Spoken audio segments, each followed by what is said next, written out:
Whoa, whoa, whoa, whoa, whoa, whoa, whoa, whoa. Hey, get me Ryan's secrets. Seabreast? Seabreast? What? Seacrest? Wherever he is, put him on the phone. Hey, Poppy, big fella. Now, I'll be quick here. Roll it back. Happy New Year, vinyl community. Thanks to everyone for your support this year. I hope you dig the video, and let's rock it in 2014. Here we go.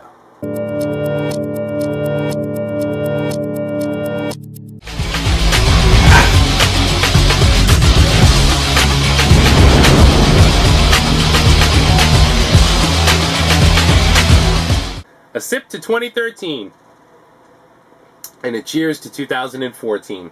As promised, here are the 11. Yes, 11 Hellz Conventions albums I was most excited to add to my collection in 2013. VCLT, online pickups, finds in the wild, recommendations. These came from all over and are the 11 albums that I was most excited to add to my collection in 2013. Depeche Mode's 101. Released in 1989 and extremely difficult to find in good shape and for a nice price on vinyl, this turned up sealed just 1 week ago. I could not have been more excited. Recorded live on the Music for Masses tour in front of 64,000 extremely moody gothic chicks and 1,000 of their boyfriends, this is an amazing live record by Depeche Mode, and one I can't believe just in the nick of time I was able to add to my collection this year. A recommendation from E.L. Peter over in the Netherlands, who left a comment on my video that said only 2 words, Sturgill Simpson. And here is High Top Mountain. Sturgill went into the studio, he's in his early 20s, and he said, I want to record the purest, most uncompromising country album anyone has made in 30 years. Did he succeed? You bet your country ass he did. This is modern day outlaw country. Authentic, down to the bone, brilliant, and needs to be in anyone and everyone's collection that has even a passing interest in hearing what good, proper, and real country music sounds like. Slayer's Seasons in the Abyss. Released my freshman year in high school, an amazing album, and if nothing else, being more than just a track-for-track, purely beautiful metal album.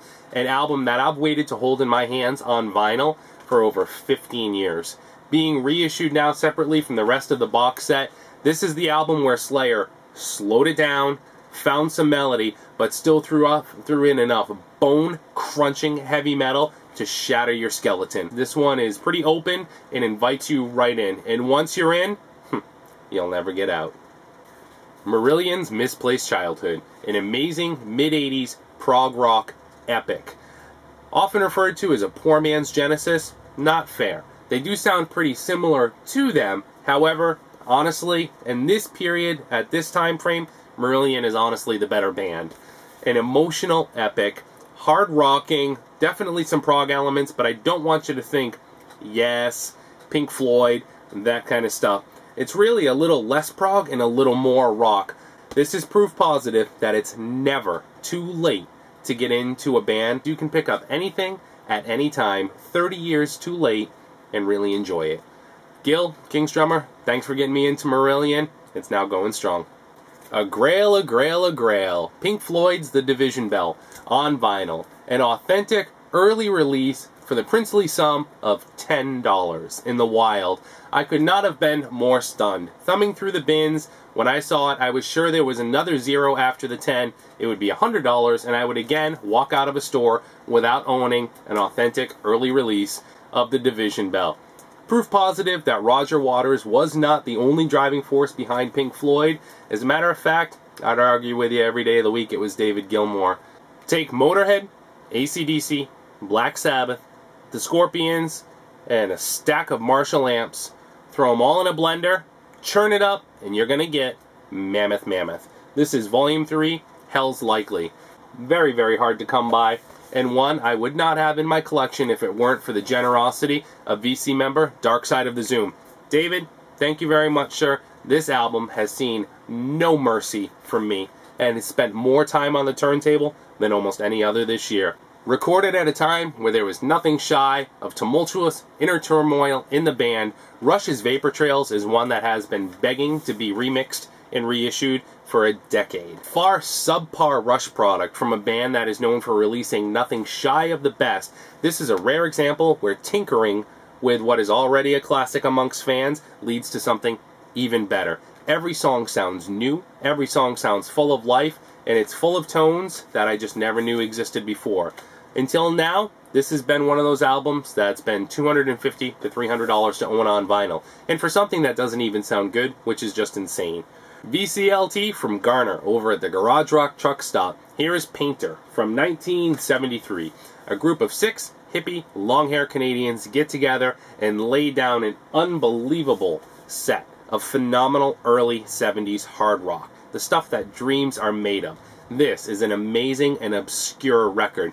2 of the members would go on to form another band, which is also phenomenal 70s hard rock, Hammersmith. Both epic additions to my collection in 2013. And Garner, I thank you, sir. Along with Seasons in the Abyss, I've waited a long time to add Faith No More's The Real Thing on vinyl to my vinyl collection. Recently reissued, took my breath away when I found out it was happening. A limited run, this is number 1870. Faith No More finds a new singer in Mike Patton, and they go on to record their 3rd and arguably best album ever. The Real Thing is all killer, no filler. Speaking of bands that find new vocalists, Mark Tomillo from TT Quick joins Accept, and they create an unbelievable 1-2 punch of bone-crushing heavy metal. Releasing Stlingrad in 2012, and this is one that I picked up in 2013, but it's not the reason for this entry. Its predecessor, Blood of the Nations, was sent to me through the generosity of VC member 1204 Willow Maggie. Maggie, thank you. Both have been slightly difficult to find, a little pricey when they do turn up, and when Maggie sent this along and I opened it, it took my breath away that I now owned the 1-2 punch, the Return of Accept in fine form, both on vinyl, and both sound absolutely amazing. Rounding it out, who could forget when Ottavio sent over a package as part of a trade, and in that package was Triumph's first and second album, personally autographed by Rick Emmett, Gilmore, and Mike Levine. This took my breath away in a way that I can't even explain to you. Triumph is Canada's other Rush, a phenomenal, hard-rockin' power trio from Canada that just released a number of great albums. That said, I have to agree with Ottavio, who once noted that he would stand Triumph's debut album up against the self-titled release from Rush as an equally as good album. Honestly, I would not disagree. Alright, yeah. Ryan? No, I'm good. Do your thing. Happy New Year, everyone. Thanks for checking it out. Ryan, back to you.